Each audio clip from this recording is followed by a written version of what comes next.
कृष्ण हरे कृष्ण कृष्ण कृष्ण हरे हरे हरे राम राम राम हरे हरे हरे कृष्ण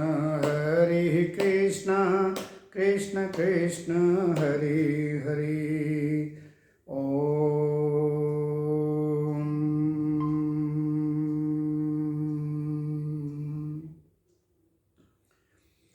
गुरुर्ब्रह्मा गुरुर्विष्णु गुरुर्देवो महेश्वर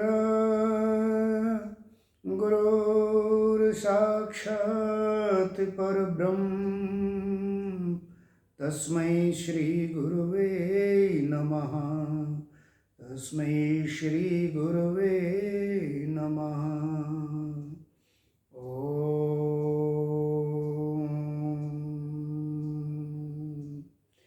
जय जय श्री राधे कृष्ण।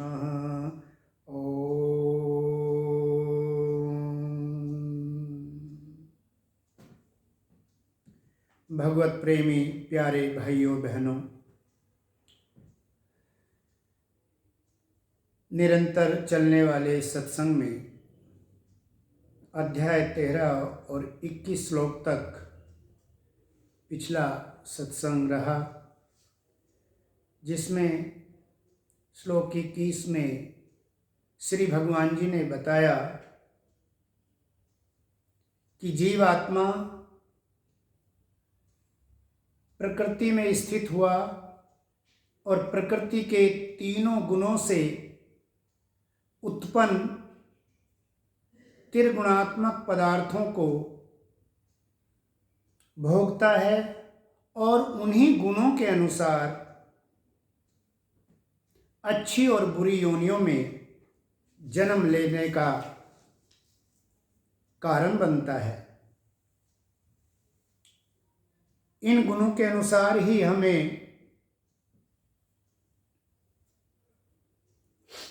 जन्म और मरण की प्राप्ति होती है। अब उससे आगे श्री भगवान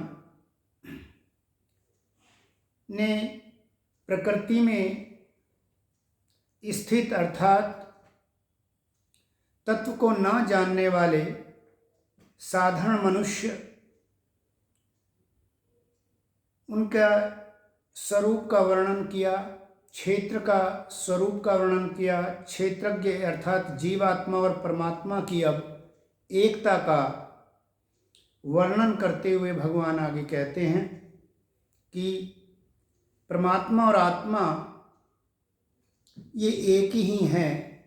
जैसे परमात्मा गुणातीत हैं, अपनी महामाया अपनी प्रकृति से वो परे हैं, उसी तरह से यह आत्मा भी प्रकृति से परे है।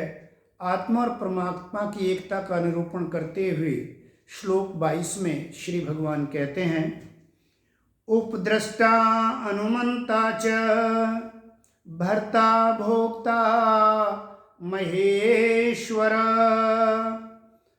परमात्मेति चप्युक्तो देहे अस्मिन् पुरुषे पर। भगवान कहते हैं कि इस देह में स्थित यह आत्मा वास्तव में परमात्मा ही है। वह साक्षी होने से उपद्रष्टा, यथार्थ सम्मति देने वाले होने की वजह से अनुमंता, सबका पालन पोषण करने की वजह से विभर्ता, जीव रूप से समस्त प्राकृतिक गुणों और पदार्थों का भोग करने से भोक्ता, ब्रह्मा आदि ईश्वर स्वामियों के भी स्वामी होने से वो महेश्वर हैं और शुद्ध सच्चिदानंद घन होने से परमात्मा है, ऐसा कहा गया है। अर्थात भगवान बताना चाहते हैं अर्जुन को कि इस देह में जो यह आत्मा वास्तव में परमात्मा ही है। आत्मा सो परमात्मा, ऐसा हम सत्संग में सुनते आए हैं, चले आ रहे हैं, यही बात सुनते हुए कि आत्मा ही परमात्मा है। इसी बात को ये भी कहते हैं कि परमात्मा आत्मा स्वरूप से सभी में स्थित हैं, सभी में विराजमान हैं। तो इसी आत्मा का अर्थात एक ही परमपिता परमात्मा का यहाँ विभिन्न नामों से भगवान का वर्णन किया गया कि अगर वह, क्योंकि अंतर में बैठे हुए वह हमारे सभी प्रकार के कर्मों को देखते रहते हैं, इसलिए उपद्रष्टा। सुमति चाहने वालों को वह अनुमति प्रदान करते हैं, अनुमंता। जीवात्मा के रूप में शरीर में रह के समस्त इंद्रिय विषयों का भोग करते हैं, तो वे भोक्ता। सभी देवों के स्वामी ईश्वर होने से महेश्वर और विशुद्ध स्वरूप होने से वो परमात्मा हैं, अर्थात सच्चिदानंद घन पर ब्रह्म ही अंतर्यामी रूप से भिन्न भिन्न रूपों में उनके संबंध से उनके नाम लिए गए।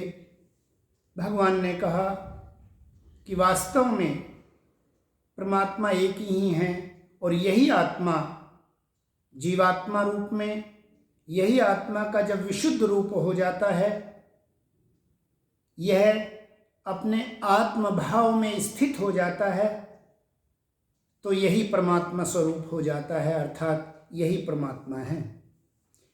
आगे भगवान कहते हैं कि ये परमात्मा हैं, इनको जानने का क्या फायदा है? अपने आत्म स्वरूप में जानने का फायदा क्या है? इससे क्या हो जाएगा? तो इस उत्तर में भगवान आगे बताते हैं, य एवं वेत्ति पुरुषं प्रकृतिं च गुणैः सह सर्वथा वर्तमानो अपि न स भूयो अभिजायते। जो इस प्रकार से परमात्मा को, आत्म तत्व को जान लेता है,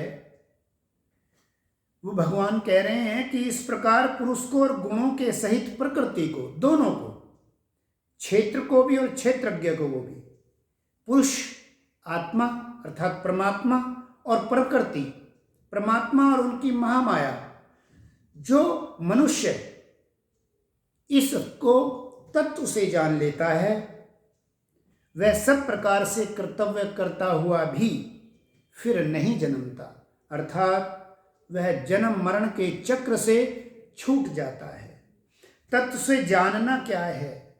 तत्व से जानने का अर्थ है कि यह प्रकृति अनित्य, नाशवान, क्षणभंगुर, जड़ है।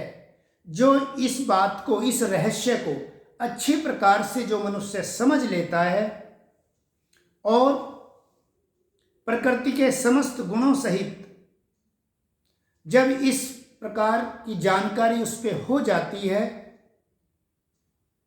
और वह इसको जान लेता है, तो इस प्रकार से प्रकृति की अनित्यता को, क्षणभंगुरता को जब समझ लेता है, इसे प्रकृति का तत्व से जानना कहा जाता है। इसी प्रकार से वह परमात्मा विभिन्न रूपों में, जीवात्मा रूप में परमात्मा ही है। यह संसार में और संसार के बाहर भीतर केवल और केवल एक परमात्मा स्वरूप ही है। सब कुछ ये परमात्मा ही है। एक ही जब भाव से वह जान लेता है, परमात्मा नित्य हैं, शुद्ध बुद्ध मुक्त हैं, प्रकृति के गुणों से अतीत हैं, अविनाशी हैं, नित्य हैं। जब यह बात वह जान लेता है कि एक सच्चिदानंद ही सब जगह स्थित है, इस प्रकार से वह पुरुष को जब इस तत्व से जान लेता है, इसी बात को पुरुष को तत्व से जानना कहा जाता है। अर्थात इसी को समझना है कि परमात्मा क्या नित्य है और क्या अनित्य है। इस प्रकार से जो जान लेता है उसे ही कहा जाता है कि वह उसने परमात्मा को तत्व से जान लिया, अर्थात परमात्मा तत्व को पहचान लिया। अब आगे भगवान इस प्रकार से भगवान ने बताया कि जो तत्व से जान लेता है वह जन्म मरण से छूट जाता है। अब जब अगर इस तत्व से फिर जाना कैसे जाएगा? इस तत्व को जान लेने से किसको? कि परमात्मा नित्य हैं, गुणातीत हैं, शुद्ध बुद्ध हैं और इसमें कोई भी संशय जब नहीं रहेगा, वही परमात्मा को तत्व से जानना है। तो ये जाना कैसे जाएगा परमात्मा को? जिससे हमारा जन्म मरण का चक्र पूर्ण रूप से छूट जाता हो। मैं आत्मा परमात्मा स्वरूप से स्थित परमात्मा में स्थित रहूं, सदा सदा के लिए परमात्मा में मेरा स्वरूप घटित हो जाए, मुझे इस जन्म मरण के चक्कर में ना आना पड़े, तो वह जाना कैसे जाएगा? तो भगवान अब उसके लिए विभिन्न संसाधनों का प्रतिपादन करते हुए कहते हैं, ध्यानेनात्मनि पश्यन्ति केचिदात्मनम् आत्मना अन्ये सांख्येन योगेन कर्म योगेन चापरे। उस परमात्मा को कितने मनुष्य तो शुद्ध हुई सूक्ष्म बुद्धि से ध्यान योग में अपने हृदय में देखते हैं और कई अन्य उन्हें ज्ञान योग से अर्थात सांख्य योग द्वारा और कितने ही कर्म योग से परमात्मा को देखते हैं, अर्थात परमात्मा को प्राप्त करते हैं। यहाँ कहने का भाव यह है, परमात्मा को शुद्ध हुई सूक्ष्म बुद्धि से। अब परमात्मा शुद्ध बुद्धि कैसे होगी? अंतर्मन कैसे शुद्ध होगा? तो यहाँ पर बताया भगवान ने कि जो अपनी इंद्रियों को सभी विषयों से हटाकर अर्थात विषयों का चिंतन न करते हुए संसार के समस्त कार्यों से विराम पाके एकांत स्थान में जब हम परमपिता परमात्मा के चिंतन में बैठते हैं, जिसे हम ध्यान करना कहते हैं, ऐसा करने करते इस अभ्यास से हमारा अंतःकरण विशुद्ध हो जाता है, शुद्ध हो जाता है, पवित्र हो जाता है। और परमात्मा पीछे सत्संग में, पिछले उपदेश में मेरे परमपिता परमात्मा कह चुके हैं कि जब अंतःकरण विशुद्ध हो जाता है तो मैं स्वयं ही उसमें ज्ञान स्वरूप से प्रकट होके अज्ञान रूपी अंधकार को मिटा देता हूँ और वहाँ प्रकट हो जाता हूँ। तो स्वरूप से प्रकट हो जाते हैं, ज्ञान स्वरूप से अज्ञान रूपी अंधकार को मिटा देते हैं। तो ये अभ्यास से अंतःकरण में पवित्रता आती है। तो इसीलिए भगवान कह रहे हैं कि कई पुरुष, कई मनुष्य ध्यान योग से अंतःकरण को पवित्र कर लेते हैं और अंतःकरण को पवित्र करके आत्म स्वरूप में जगने की योग्यता प्राप्त हो जाती है। और कहते हैं कि कुछ क्या करते हैं, ज्ञान योग से सांख्य योग को अपनाते हैं और कुछ कर्म योग से कर्म करते हुए भी आसक्ति का त्याग करके परमात्मा को ही देखते हैं, अर्थात परमात्मा में ही उनका भाव स्थित होने लगता है और स्थित हो जाता है। और वह परमात्मा भावों की स्थिरता ही परमात्मा प्राप्ति है, परमात्मा तत्व को जानना है। इस प्रकार से भगवान बता रहे हैं कि विवेक, वैराग्य, सठ संपत्ति, श्रद्धा, विश्वास, मुमुक्षुत्व, ये सारे जो सद्गुण संसाधन स्वरूप हैं, ये सब परमात्मा में उनकी कृपा से प्रकट हो जाते हैं। जब हम चाहे कोई से भी परमात्मा से योग लगना चाहिए, चाहे कर्म योग के से लगे, चाहे ज्ञान योग से लगे, चाहे हम अपने ध्यान योग में बैठने का अभ्यास करें, इस प्रकार से जैसे ही अंतःकरण में पवित्रता आती है तो कहते हैं कि इस संसाधनों से परमात्मा को देखते हैं। अब आगे भगवान उन्हीं साधनों का उपदेश करते हुए आगे कहते हैं श्लोक 25 में, अन्ये तु एवं अजान्तः श्रुत्वा अनेभ्य उपास्ते ते अपि च अतिरन्त्येव मृत्युं श्रुति परायणा। भगवान कहते हैं कि परंतु इनसे दूसरे अर्थात जो मंद बुद्धि हैं, अर्थात जो परमात्म तत्व को नहीं जानते, वे इस प्रकार से न जानते हुए भी यदि परमात्मा को जानने वाले, परमात्म पथ पर बढ़ने वाले व्यक्तियों को, पुरुषों को सुनते हैं, अर्थात जो परमात्म तत्व को जिन्होंने जान लिया है, परमात्म तत्व को प्राप्त कर लिया है, उन जानने वाले पुरुषों से भी जो सुनकर उपासना करते हैं, सुनकर ज्ञान प्राप्त करते हैं। हमारी मंद बुद्धि है, हम परमात्मा में बहुत अधिक कोई अभ्यास ना भी कर पाएं, तो जो अभ्यास कर रहे हैं और जिनको परमात्मा तत्व का ज्ञान हो गया है, उनको भी अगर सुनकर उनके अनुसार अगर हम उपासना करते हैं तो वे श्रवण प्रायण, सुनने के अभ्यास से पुरुष भी मृत्यु रूप संसार सागर को निस्संदेह तर जाते हैं, पार कर जाते हैं। भगवान कहते हैं कि इसमें कोई संदेह नहीं है, अर्थात इसमें संशय का विषय ही नहीं है। यदि हम परमात्म तत्व प्राप्त करने वाले सद्पुरुषों, गुरुओं, महागुरुओं के पास यदि बैठते हैं, उनके कहे अनुसार चलते हैं, उपासना करते हैं, तो भी हम संसार सागर से तर जाते हैं। ये भगवान ने 2 साधन बताए। स्वयं इस अभ्यास में रहें, अथवा जिनको प्राप्त हो गए हैं परमपिता परमात्मा, या जिन्हें तत्व का ज्ञान है, उनकी शरणागति से भी हमारा कल्याण हो जाता है। हम संसार सागर से तर जाते हैं, अर्थात जन्म मरण के बंधन को काटने वाले हो जाते हैं। और इस प्रकार परमात्मा संबंधी तत्व के ज्ञान के बाद अब भगवान जो है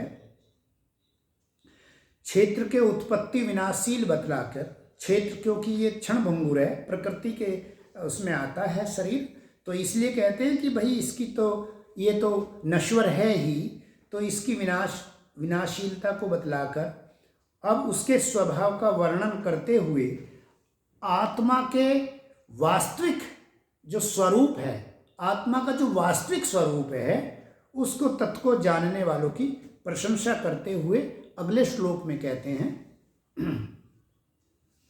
यावत् संजायते किंचित तत्वं स्थावरं जंगम क्षेत्र क्षेत्रज्ञ संयोगात् तत्विद्धि भर्तृषभ। हे भर्तृषभ, हे अर्जुन, जितने भी स्थावर जंगम प्राणी उत्पन्न होते हैं, उन सबको तू क्षेत्र और क्षेत्र के संयोग से ही उत्पन्न जान। अर्थात यह विशुद्ध आत्मा जो परमात्मा का अंश अविनाशी है, इसका जब परमात्मा के महामाया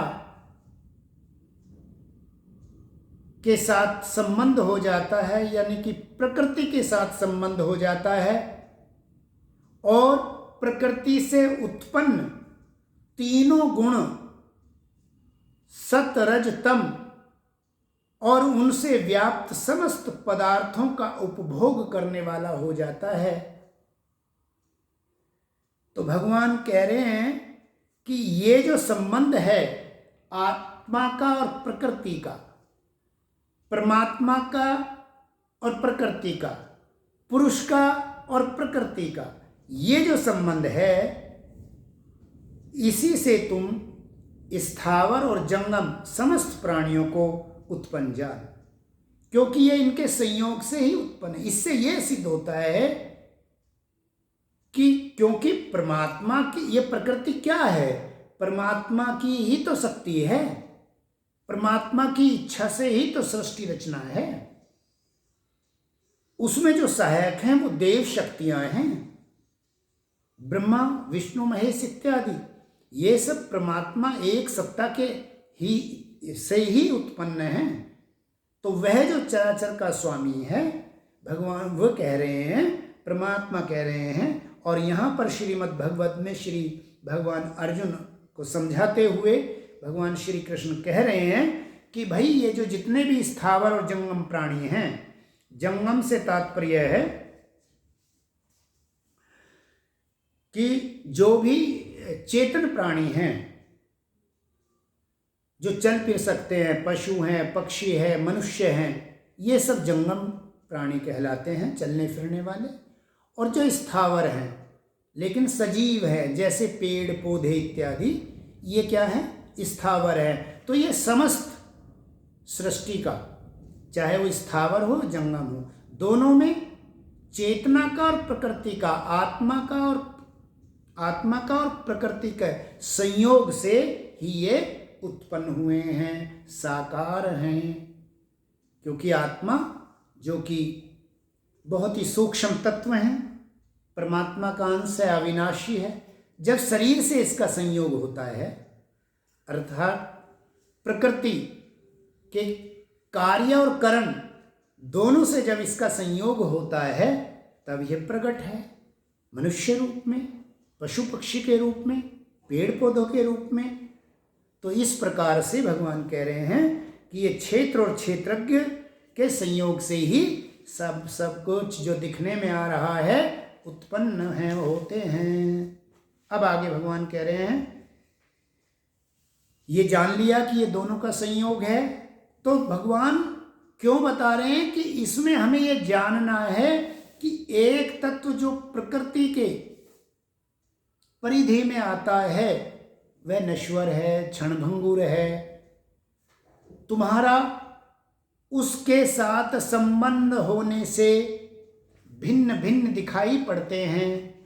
जिस प्रकार से यदि एक मूर्तिकार मिट्टी से विभिन्न तरह के खिलौने बनाए, तो इन खिलौने में भिन्न भिन्न रूप, भिन्न भिन्न रंग भगवान भरते हैं। उसी प्रकार से मूर्तिकार भी अपनी मूर्ति में भिन्न भिन्न रंग भरता है, अलग अलग स्वरूप से बनाता है।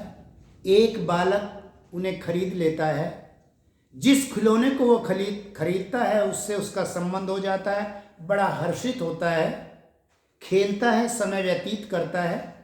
कारणवश अगर टूट जाए तो बहुत दुख उत्पन्न होता है और रोता है। इस प्रकार से हर्षित होना और रोना, सुख और दुख, वह उस खिलौने मात्र से, जबकि बालक का उस खिलौने से वास्तविक में क्या है, बालक सजीव है और वो खिलौना एक मिट्टी है, लेकिन उसका उसने संबंध मान लिया है, इसलिए उसके टूटने से उसे दुख होता है।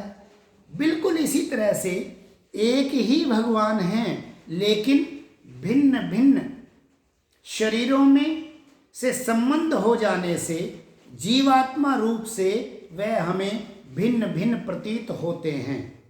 जबकि वास्तव में तात्विक दृष्टि से अगर देखा जाए तो एक सिवा परमात्मा के और अन्य कुछ भी नहीं है, केवल एक परमात्मा ही है। यही बात उन्होंने कहा कि भाई ये जो सृष्टि है, इसमें जितने भी प्राणी है, चाहे वो स्थावर हों या जंगम हों, वो सब जो है इस क्षेत्र और क्षेत्रज्ञ दोनों के संयोग से उत्पन्न हैं। जैसे एक उसी मिट्टी से जल, अग्नि इत्यादि और हवा उसे सुखाने का काम करती है, और जो मूर्तिकार है वो उसे आकार देने का काम करता है। जिस तरह से सबके संघात से, सबके संयोग से खिलौना एक आकार हमारे सामने होता है, उसी प्रकार से क्षेत्र, क्षेत्रज्ञ, प्रकृति और आत्मा के संयोग से यह समस्त स्थावर जंगम प्राणी यहाँ पर प्रकट होते हैं। अब आगे भगवान कहते हैं, समम सर्वेषु भूतेषु तिष्ठितं परमेश्वरं विनिश्यत्स्यो अविनिश्यत्सन्तं यः पश्यति स पश्यति।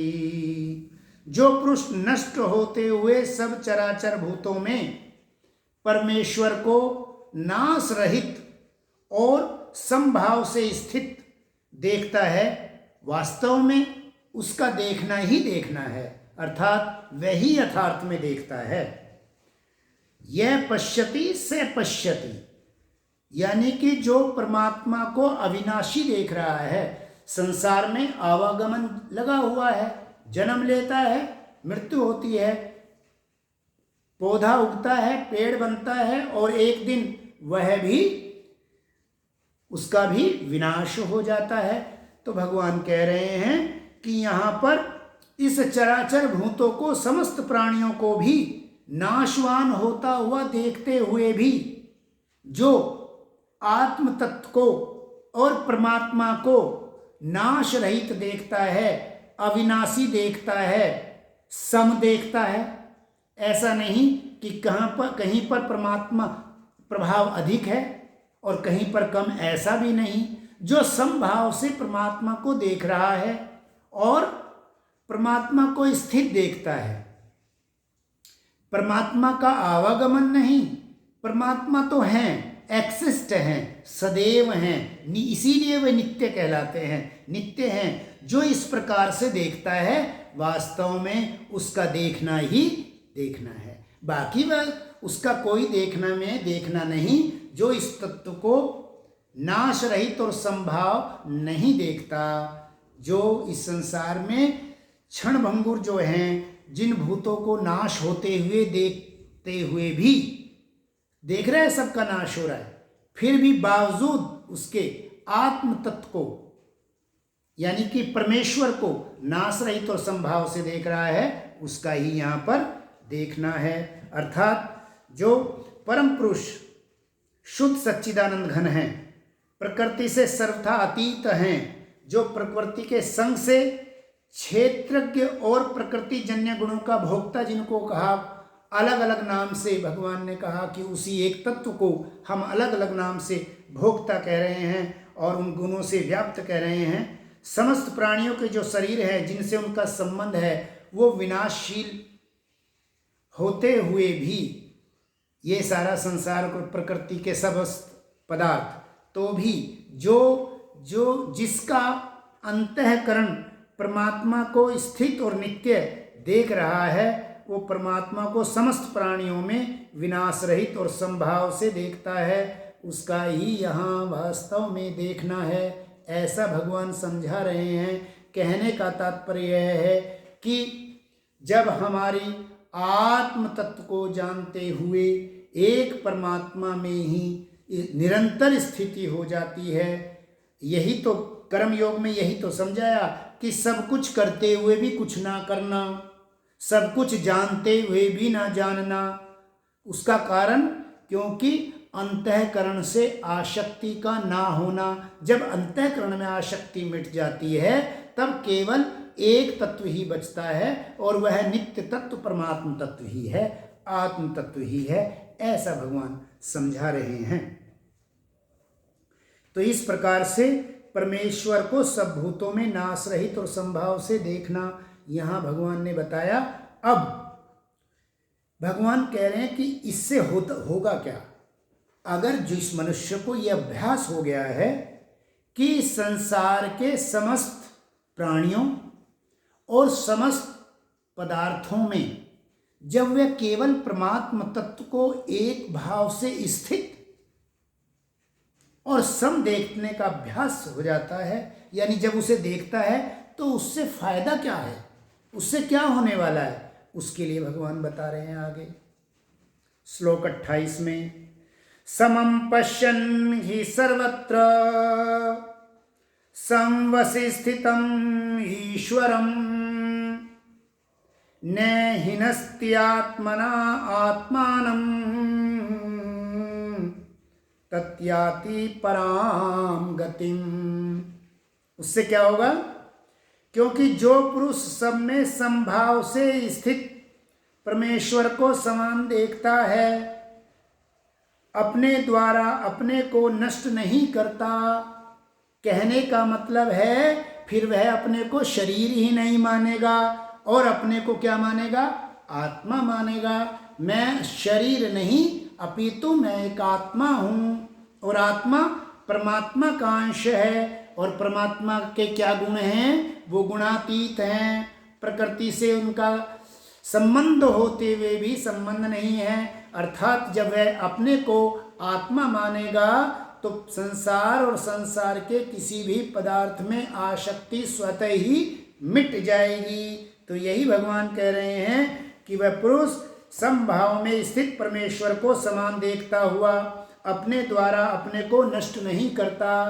अपने को नष्ट करना क्या है कि जब वह शरीर से संबंध मानकर अपने को सुख दुख से व्याप्त होता हुआ, इसमें आसक्ति रखता हुआ अपने को जीना और मरना मानता है, तो वह जन्म मरण के चक्र में फंसता चला जाता है और उससे निकलना मुश्किल हो जाता है। लेकिन जो परमात्मा को इस प्रकार से सम और स्थित देखता है संसार में, वह अपने को नष्ट नहीं करता। अपने को नष्ट नहीं करने का भाव यह है कि वह सदैव उसका योग परमात्मा से लगा रहता है, क्योंकि वह अपने को शरीर या संसार का में होना नहीं मानता, वह अपने को आत्मा मानता है। और इस प्रकार से मानते हुए और जानते हुए वह आत्मस्वरूप में परिणत हो जाता है, परमात्म स्वरूप हो जाता है, अर्थात वह परम गति को प्राप्त होता है। भगवान यहाँ कह रहे हैं याति परमाम गतिम, पराम गतिम अर्थात परम गति को प्राप्त हो जाता है। तो परम पद वही है जो जन्म मरण के चक्र से छूटकर एक परमात्मा में स्थित हो जाता है, सदैव परमात्मा के धाम में रहने वाला हो जाता है और इस संसार चक्र में नहीं पड़ता। जन्म मरण से उसका पीछा पूरी तरह से छूट जाता है, क्योंकि जो कारण जो भगवान ने बताए कि जो प्रकृति के ये 3 गुण हैं, इनके भोग और इनमें आसक्ति होने की वजह से ही तो यही तो कारण बनते हैं हमें बार बार जन्म मरण के इसी चक्र में। यही हमारी जो आसक्ति है संसार में, कुछ प्राप्त कर लेने की, कुछ प्राप्त करके हर्षित होने की, खो जाने पर दुखी होने की, इस प्रकार से जो हमारी आसक्ति प्रगाढ़ होती रहती है, यही तो हमें जन्म मरण में रखती है। लेकिन अगर हमारा अंतःकरण हम ये जान ले कि हम अपने उस परमात्मा के अंश हैं और हमें